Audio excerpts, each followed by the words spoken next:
Are hardcore predators convicted of preying on women and children. The state of Kansas considers them so dangerous, these felons cannot go home without years of psychotherapy. So why are critics calling it a waste? Larry Seward is here to explain. Larry.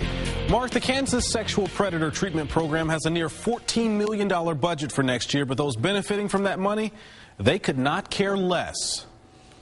Hey, Larry. Kansas courts say Mark Brule is a sexual predator. He says, thanks to them, he's only getting worse. I don't feel like I can ever be around children anymore. Because? Because I'm not sure of myself. They've turned children into a sexual thing for me. That wasn't there before. Convicted and sentenced of soliciting a child for sex in 1997, Brule spent 2 years in Kansas prisons. When released, he was forced to live here inside Larned State Hospital for rehab. You see, Brule committed one of 13 crimes labeled sexually violent under Kansas law. It allows judges to sentence offenders like Brule to civil commitments after time served. In Kansas, all of those patients move into Larned for SPTP, the Sexual Predator Treatment Program.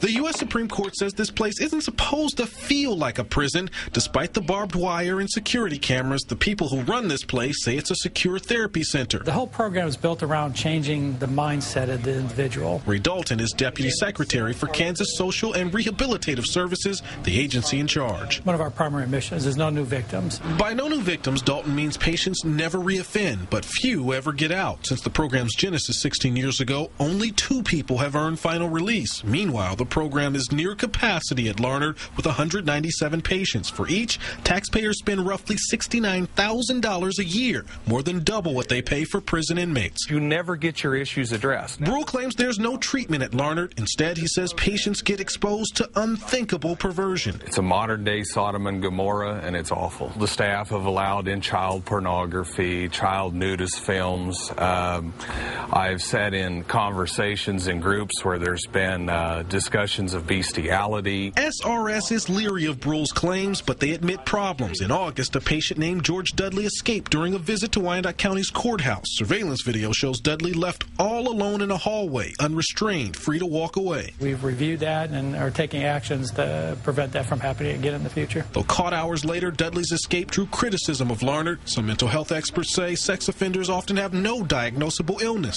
It is a long-term program. Susan Crane Lewis directs Mental Health America Heartland in KCK. She says Larned's program diverts money from community-based mental health services. Still, she thinks the treatment needs more time to prove its worth. It was started in '94.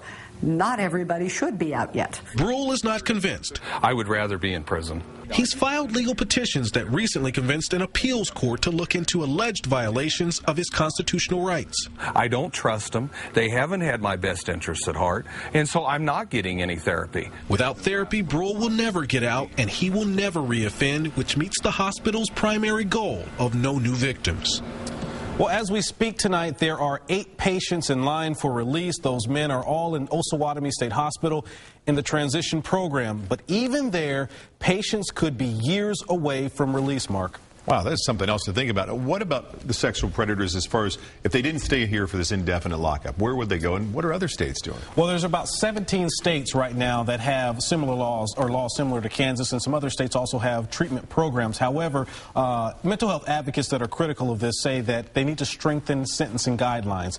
If you're going to have this sort of treatment program, which they say doesn't treat the problem here, you need to incarcerate them. But the problem is, in the state of Kansas, these guys have already served their time, so you'd have to have longer sentences for them. Definitely something to look into. Yeah. Very interesting. Thank you.